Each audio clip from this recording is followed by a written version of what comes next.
The officer's voice cut through the air. "Stop right there." Jamal Alvarez turned, confused, a shopping bag in one hand, his basketball still under his arm. He had just left Riverside Mall after buying a pink hoodie for his sister's birthday. But the look in the officer's eyes told him this wasn't a friendly stop. "Put your hands where I can see them," the cop shouted, hand already on his gun. Jamal froze. He hadn't done anything wrong, but the moment felt wrong in every way. People nearby stopped walking. Some whispered. Some pulled out their phones. "I just bought this," Jamal said quietly, showing the receipt. The officer didn't look. He grabbed Jamal's arm and pushed him against the hood of a parked car. Metal scraped his skin. Pain burned. "Sir, please, I didn't steal anything." The officer's voice came back cold. "You fit the description."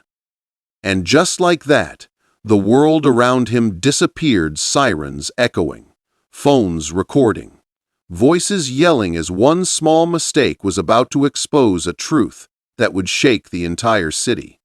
Because 30 minutes later, the same officer who mocked him would freeze when 10 FBI agents surrounded his station. Jamal Alvarez dribbled his worn-out basketball along the sidewalk, the rubber thumping softly against the evening air. Practice had run late again, and his legs ached, but he didn't mind. Tomorrow was his little sister Sophia's birthday, and he had promised her a surprise. Across the street, Riverside Mall glowed with bright lights. Families came in and out with shopping bags, laughter spilling into the parking lot. Jamal smiled. He loved this place. It always smelled like new clothes and cinnamon pretzels. He checked the time on his cracked phone. 6:17 p.m. He had exactly 15 minutes before his bus home. "Plenty of time," he whispered, bouncing the ball once before tucking it under his arm. Inside the mall, cool air hit his skin. He went straight to Style Avenue, a small clothing shop near the food court. Behind the counter stood a young clerk with brown skin and kind eyes. Her name tag read Isabella Fernandez. "Looking for anything special?" she asked. Jamal grinned. "A birthday gift for my sister. She likes pink." Isabella chuckled. "You came to the right place." She helped him pick a pink hoodie and a matching scarf. He paid with his debit card, signed the receipt, and tucked it into the shopping bag. "Tell your sister happy birthday," Isabella said with a smile. "Thank you, ma'am," Jamal replied politely, just like his mom had taught him. As he walked out, he pulled his gray hoodie over his head. The air outside was cooler now. The sky had turned a deep orange. He adjusted his backpack and started toward the bus stop at the far end of the parking lot. Halfway there, a loud voice broke through the calm. "Hey, you stop right there." Jamal turned, startled. Two police officers were walking fast toward him. One was tall and broad-shouldered, his face hard and angry. His badge caught the light. Officer Brian Cooper. The other, shorter and quieter, followed a step behind Officer Luis Martinez. Jamal blinked. "Sir, is something wrong?" "Drop the bag," Cooper barked. "What? What? Just do it." People nearby slowed down, sensing trouble. Someone whispered, "What's going on?" Phones came out. Jamal's heart sank not from fear of guilt, but from the shame of being watched. He lowered the shopping bag carefully. "I just bought this inside. I have the receipt." Cooper's eyes narrowed. "You match a description from a theft inside the mall." Jamal frowned. "A description, black male, dark hoodie, backpack," Cooper said flatly. Jamal looked down at himself. He fit all three words. "It wasn't me, sir." You can check the cameras or the store clerk. But Cooper wasn't listening. He grabbed Jamal by the shoulder and spun him around. The basketball rolled away, bumping against a car tire. Martinez hesitated. "Brian, maybe we should—" Cooper cut him off. "Stay back. I've got this." Jamal winced as cold metal pressed against his arm. "Put your hands on the car." "Sir, please do it." The parking lot fell silent except for the distant hum of traffic. Cooper began patting him down, rough and fast, his hands checking every pocket. Jamal's phone fell and cracked against the ground. He could see the screen still lit. Mom calling. He wanted to answer, to tell her everything was fine, but it wasn't. Cooper yanked off Jamal's backpack, dumped it on the ground, and tore it open. Books spilled out: math, English, physics. A thin folder slid across the pavement, pages scattering. One page stopped near Cooper's shoe MIT acceptance letter. Cooper kicked it aside. "What's this supposed to be?" "My college letter," Jamal said quietly. "I worked for that." Cooper smirked. "Sure you did." Someone in the crowd muttered, "That's too much, man." Another whispered, "Why's he treating the kid like that?" Isabella Fernandez stepped out from the mall doors, still wearing her store apron. She had seen the commotion from inside. "Officers!" she called, running toward them. "He didn't steal anything. He bought that from me." Cooper turned sharply. "Ma'am, step back." "But I have the record right here," she said, holding up her tablet. "I said step back." Cooper shouted, hand moving near his gun. Isabella froze, trembling. Martinez looked at her, guilt in his eyes, but said nothing. Jamal tried again, voice breaking. "Sir, she's the one who sold it to me." Cooper shoved him harder against the car. "Quiet." Isabella backed away, tears filling her eyes. The crowd gasped. Phones recorded. A mother pulled her child closer. Nobody stepped forward. Cooper pulled Jamal's hands behind him. The metal cuffs clicked tight. Too tight. Each click felt like a door closing. Martinez swallowed. "Brian, he's just a kid.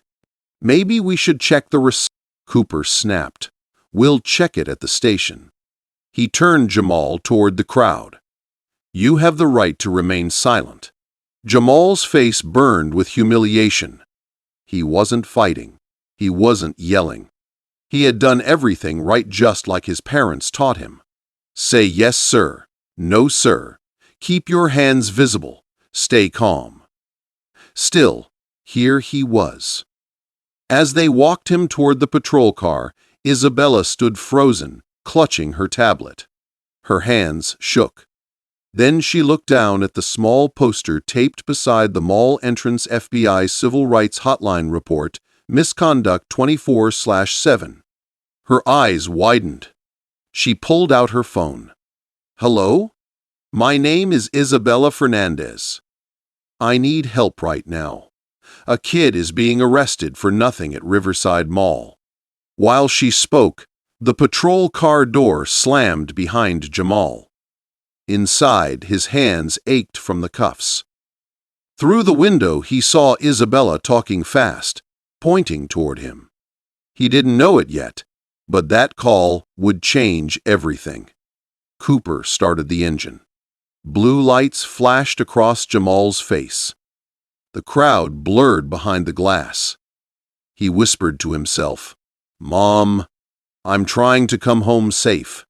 The car pulled away from Riverside Mall, leaving behind a scattered basketball, a crumpled hoodie bag, and one store clerk shaking as she stayed on the phone with the FBI.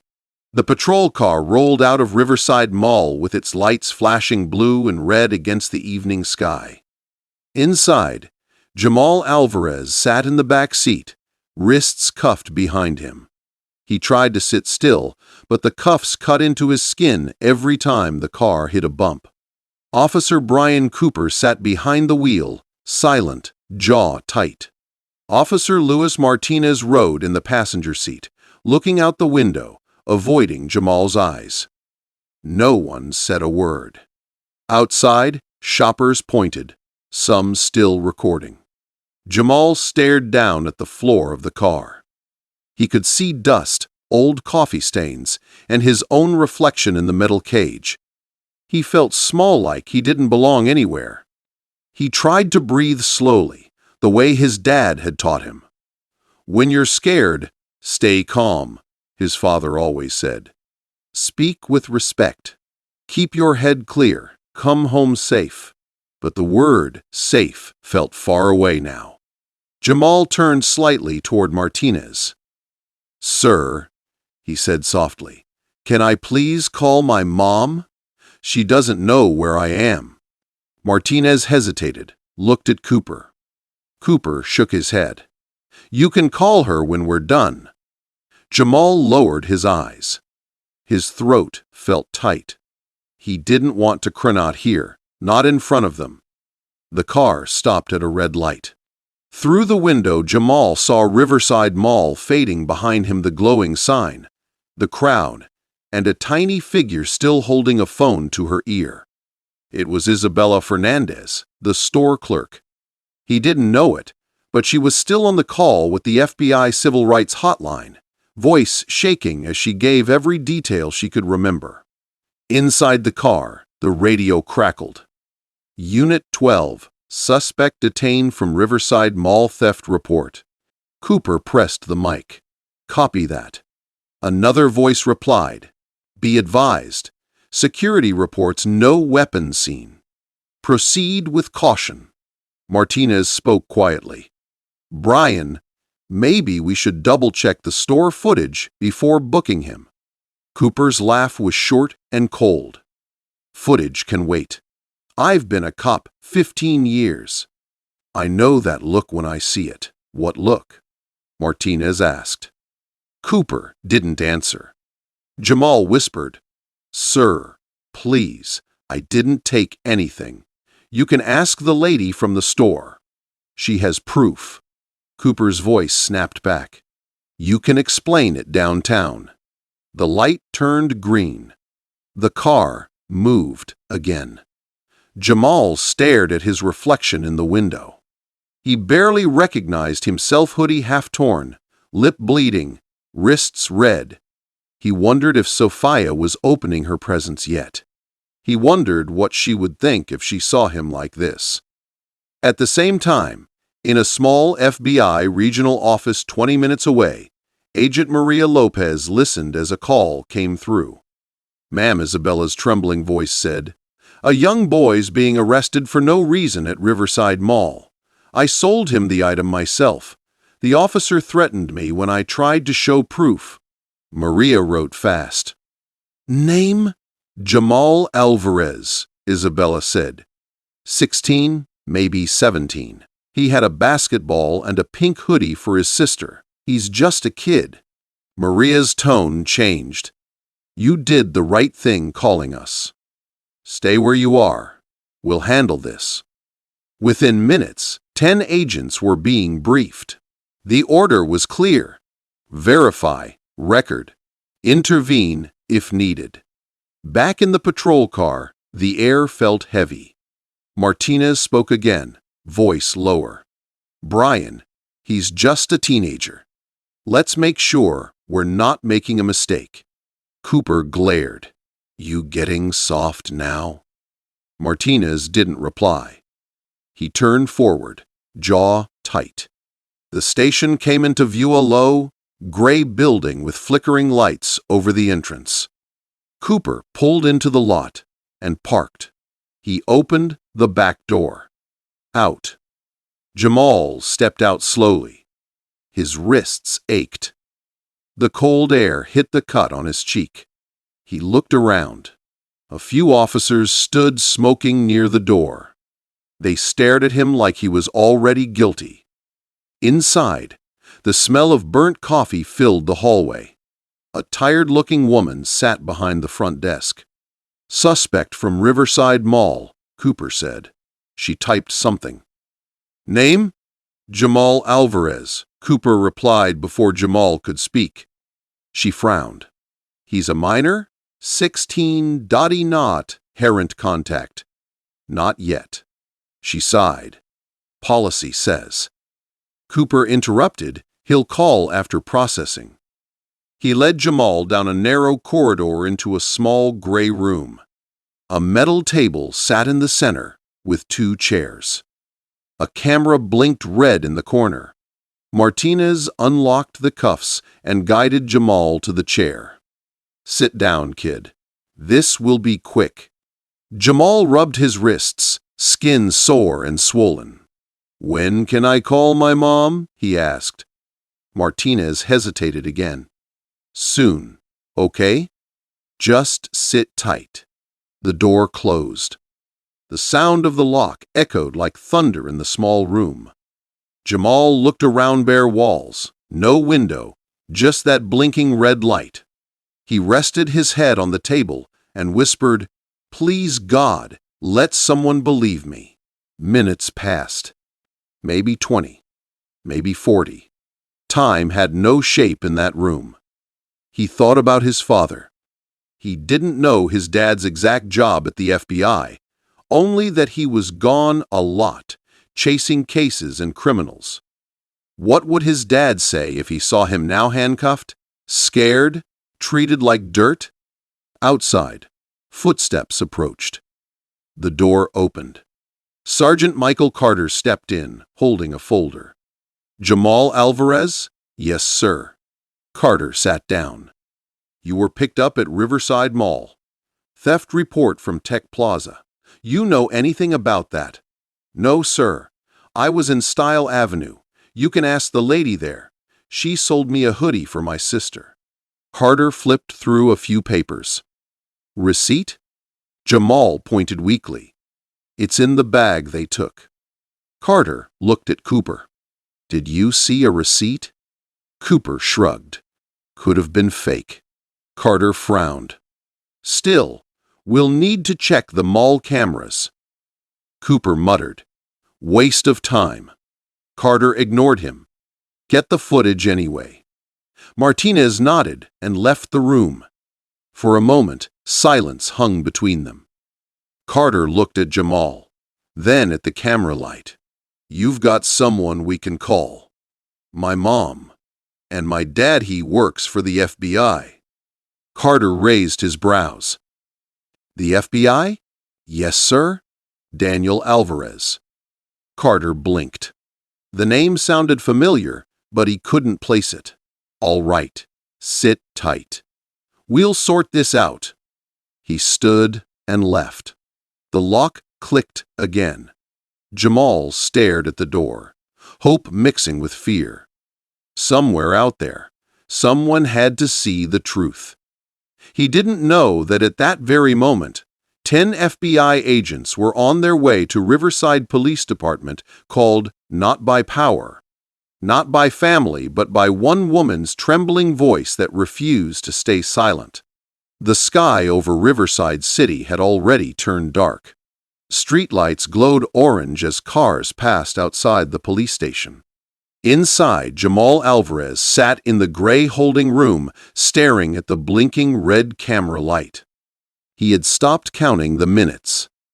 Every sound outside made him look up the click of a door, a burst of voices, footsteps in the hallway. He didn't know if they were coming for him or for getting him.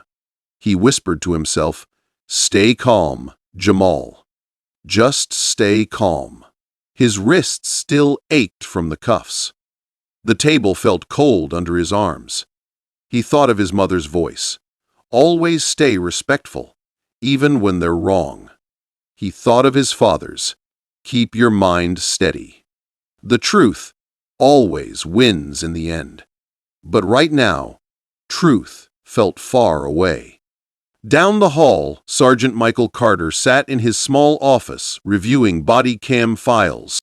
The footage played on a monitor officer Brian Cooper tackling Jamal, ignoring the receipt, pushing the store clerk away. Carter rubbed his forehead. He didn't like what he saw. "This doesn't look good," he muttered. Officer Luis Martinez stood near the door, holding a printed report. "I just talked to the mall security. The theft suspect they were looking for was seen leaving Tech Plaza 6 minutes before Jamal even came out of Style Avenue. White male, red hoodie." Carter looked up sharply. "You're sure?" "Yes, sir. Caught on the security camera." Carter's eyes narrowed. Then why the hell is the kid still in that room? Before Martinez could answer, the door opened. Cooper stepped in, face still cold. "Sarge, I hope you're not buying the kid's story." Carter turned the monitor toward him. "I'm watching your body cam. You ignored a witness, dismissed a receipt, and used force on a minor." Cooper crossed his arms. "I followed procedure." "Procedure?" Carter snapped. "You drew your gun on a 16-year-old who had a shopping bag." Cooper's jaw tightened. "Looked like a threat to me." Carter stood slowly. "You better hope this doesn't go public." He didn't know it already had. At that same moment, across the city, 10 black SUVs rolled out of the FBI regional office. Agent Maria Lopez sat in the lead vehicle beside Agent David Scott, both wearing dark jackets with yellow FBI letters across the back. "Situation?" Lopez asked. Scott checked his tablet. Caller verified. Civil rights complaint from Riverside Mall. Minor detained. Officers possibly using excessive force. Lopez's eyes narrowed. "We move in quietly. No sirens. No warning." She picked up her radio. "Team 1 and 2, surround the building. We go in calm but firm." Back in the holding room, Jamal rested his head on his hands. He felt tired. He thought of Sophia's birthday cake probably sitting untouched at home. His mother would be calling again. His father may be on the road working another case. He whispered, "Please let them know I'm okay." The door opened suddenly. Martinez stepped in, carrying a file. "Jamal," he said, "softer now. We got the mall footage. It shows you never went near the electronics store. You were inside the clothing shop the whole time." Jamal sat up straight. "So I can go home?" Martinez sighed. "Not yet. The sergeant needs to finish the report." Jamal frowned. "But you just said I didn't do anything." "I know, but—" Martinez stopped, guilt on his face. "It's the process. Just wait a little longer." When he left, Jamal leaned back in the chair, staring at the ceiling. He didn't know that outside, a line of black vehicles had just pulled up in front of the station. At 8:37 p.m., the glass doors of the Riverside Police Department opened. People in dark windbreakers stepped in calm, focused, moving with purpose. The front desk officer froze mid-sentence. "Can I help you?" she asked. Agent Maria Lopez held up her badge. "FBI. We're here on a civil rights emergency involving a minor named Jamal Alvarez." The woman blinked. "One moment, no moments," Lopez said firmly. "Where is he?" Down the hall, Cooper heard the commotion. He frowned. "What now?" Before he could move, Sergeant Carter came rushing in. "Cooper, FBI's in the lobby asking about the kid." Cooper's voice turned defensive. "What? Why?" Carter glared. "That's what I'm trying to find out." In the lobby, Lopez and Scott were joined by 8 more agents fanning out across the floor. Their presence was calm but powerful. Each one carried a body cam, their jackets clear FBI in bold yellow. The air in the station shifted. Carter stepped forward. "I'm Sergeant Carter. What's going on here?" Lopez met his eyes. "You're holding a 16-year-old boy without cause. We have a full report from a witness, store footage, and a live complaint filed with the Civil Rights Division." Carter looked shocked. "Already?" "Yes," Lopez said, handing him a tablet. "Video proof. The store clerk recorded the whole thing." On screen, Isabella's shaky video played Cooper yelling, Jamal trying to show his receipt, the crowd watching. Every second was evidence. Cooper stepped closer, his voice sharp. "This is our case. Local jurisdiction." Lopez turned to him. "Officer Brian Cooper?" "Yeah, that's me." She stared straight at him. "Then you might want to call your lawyer, because from what I've seen, you're in a lot of trouble." Cooper's face reddened. "You can't just walk in here and actually," Lopez cut in, "we can. When a civil rights violation involves use of force on a minor, it becomes federal. Your badge doesn't protect you from the law." The room went silent. Every officer nearby stopped moving. Phones stopped ringing. The only sound was the faint clicking of cameras as the FBI agents recorded every angle. Carter swallowed. "Where's the boy now?" "Down the hall, holding room 3, Martinez said quietly. Lopez nodded to Scott. "Get him." 2 agents disappeared down the hall. Cooper muttered under his breath. "Unbelievable." Lopez turned to him. "You're right. It is." Inside the holding room, Jamal looked up as the door opened again. 2 strangers in dark jackets stepped in. One smiled gently. "Jamal Alvarez?" "Yes? I'm Agent David Scott with the FBI. We're here to take you home." Jamal froze. "The FBI?" The agent nodded. "You're safe now." As they let him out, Jamal's hands trembled not from fear, but from relief. He stepped into the hallway, and his eyes widened. 10 FBI agents stood there, the station lights glinting off their badges.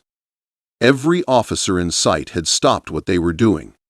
The same men who had ignored his words now looked stunned. Cooper's mouth opened, but no sound came out. Lopez spoke first. "This boy's release is immediate, and this station is now under federal review." Cooper's eyes flickered with anger, then fear. Martinez looked at Jamal, whispering, "I'm sorry, kid." Jamal didn't answer. He just looked around at the faces, the sudden shift in power. Outside, the night wind blew through the open doors. For the first time in hours, Jamal could breathe again. He didn't know the full story yet how one brave store clerk had made a call that shook an entire system, but he knew one thing for sure. This night wasn't just about him anymore. The night air outside the Riverside Police Department felt heavy. The flashing lights had stopped, but the silence that followed was louder than sirens. Jamal Alvarez stood between 2 FBI agents, his wrists finally free. He rubbed his sore skin, breathing in the cool air as if it were the first breath he'd taken all day. Inside the station, Agent Maria Lopez faced the officers who had once treated Jamal like a criminal. Her voice was steady. "This is no longer a local matter. Every radio call, every video from the mall, everything will be reviewed by the FBI." Officer Brian Cooper stood near the wall, pale and quiet now. His arrogance was gone. Beside him, Officer Luis Martinez stared at the floor, guilt in his eyes. Lopez turned toward Jamal. "Your parents are on their way." Jamal's lips parted in shock. "My parents?" "Yes," she said gently. "Your father works with us." "Agent Daniel Alvarez?" Jamal froze. He had known his father worked for the FBI, but not that he was a high-ranking agent. Moments later, the doors opened. A tall man in a dark suit stepped in. His face was calm, but his eyes burned with controlled anger. "Jamal Alvarez," he said, flashing his badge. "Regional Director." The room fell silent. Every officer turned. The power in his voice didn't come from shouting. It came from truth. He walked straight to his son. "Are you hurt?" he asked quietly, his hands touching Jamal's shoulders, checking his arms. Jamal shook his head. "Just sore, Dad." Daniel pulled him into a quick hug, one arm tight, as if making sure he was real. Then he turned to the officers. "I watched the mall footage," Daniel said. "You tackled my son, handcuffed him, ignored evidence, and denied him a phone call. All because of a vague description black male in a hoodie. That's not a description. That's prejudice." Cooper's lips trembled. "Sir, I was just following don't," Daniel said, his voice sharp. "Don't hide behind training. You had a choice." Sergeant Michael Carter stepped forward. "Director Alvarez will cooperate fully. I'll make sure all files are turned in." "You will," Daniel replied. "Because from tonight, this department will answer to more than itself." He looked around the room. "You see this young man? 16 years old, honor student, MIT bound. All that work, all that discipline, and one wrong assumption nearly took it all away. If he wasn't my son, he'd still be in that cell tonight, and that should scare you." The room was silent. Even the air felt still. Lopez spoke softly. "Director, the media is already outside. What do you want us to do?" Daniel thought for a moment, then nodded. "Let them see the truth." The next morning, Riverside City woke up to headlines across every screen. "Teen wrongfully arrested at mall, FBI intervenes." The video Isabella recorded had gone viral overnight. People from all backgrounds were angry, crying, sharing the clip. #Justice for Jamal was trending nationwide. At home, Jamal sat on the couch beside his mom, Patricia Alvarez. His sister Sophia clung to his arm. He still looked tired, but this time he wasn't scared. He was safe. Daniel stood by the window, phone pressed to his ear. He had been up all night working with Agent Lopez, preparing an investigation. When he hung up, he turned to his family. "This isn't over," he said. "But change has started." Patricia nodded, tears in her eyes. "I just want people to see what we go through. To understand." "They will," Daniel said softly. "We'll make sure of it." 2 weeks later, the Riverside Community Center was packed. Reporters, residents, police officers all filled the hall. At the front sat Daniel, Lopez, Mayor Angela Coleman, and Sergeant Carter. Jamal sat beside his mom, hands folded. He could feel hundreds of eyes on him, but this time they weren't judging, they were listening. Mayor Coleman spoke first. 2 weeks ago, something happened that forced us to look in the mirror. A young man was treated unfairly by those meant to protect him. That ends today." Applause filled the room. Daniel stood next. He looked out at the crowd, then at his son. "My son's case is one of many. But we have a chance to change the system, not with anger but with action." He raised a sheet of paper. "From now on, Riverside officers will receive quarterly training on bias, de-escalation, and civil rights. Every patrol will wear body cameras. And a new community review board will be formed, chaired by Officer Luis Martinez." All heads turned toward Martinez. He looked surprised, almost nervous. Daniel continued, Because real change doesn't come from punishment. It comes from responsibility. Slowly, Martinez stood. "I want to do better," he said simply. "For every kid who doesn't get a second chance." The room clapped. Then Daniel called another name. Isabella Fernandez. The young store clerk stood, eyes wet. Daniel smiled. "You made a call that changed everything. You stood up when everyone else stayed quiet. You saved my son's life." The audience rose to their feet, clapping louder. Isabella shook her head. "I just did what was right." Daniel said softly, "That's exactly how change begins." Finally, he turned to Jamal. "Would you like to say something, son?"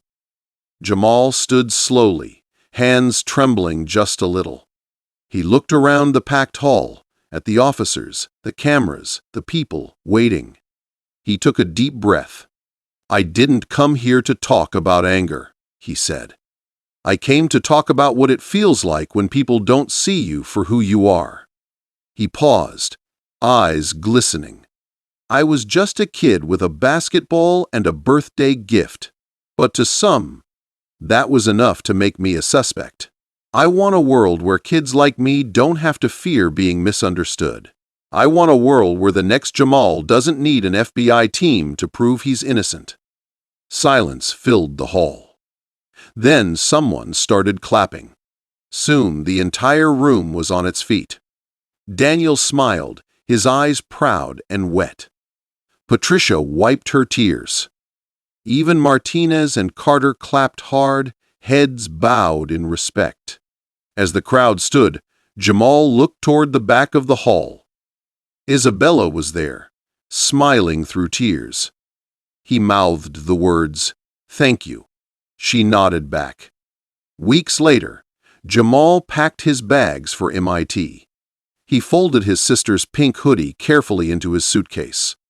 When his father helped him close it, Jamal said quietly, "Dad, I'm proud to be your son." Daniel smiled. "No, son. I'm proud to be yours." Outside, the world hadn't changed overnight. But one boy, one act of courage had started something bigger. And sometimes, that's all it takes to make a nation's stowpan think. Dear viewers, some stories don't end with revenge. They end with change.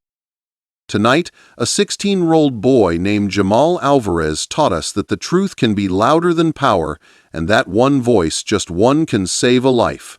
If this story touched your heart, drop a comment below and tell us what you learned.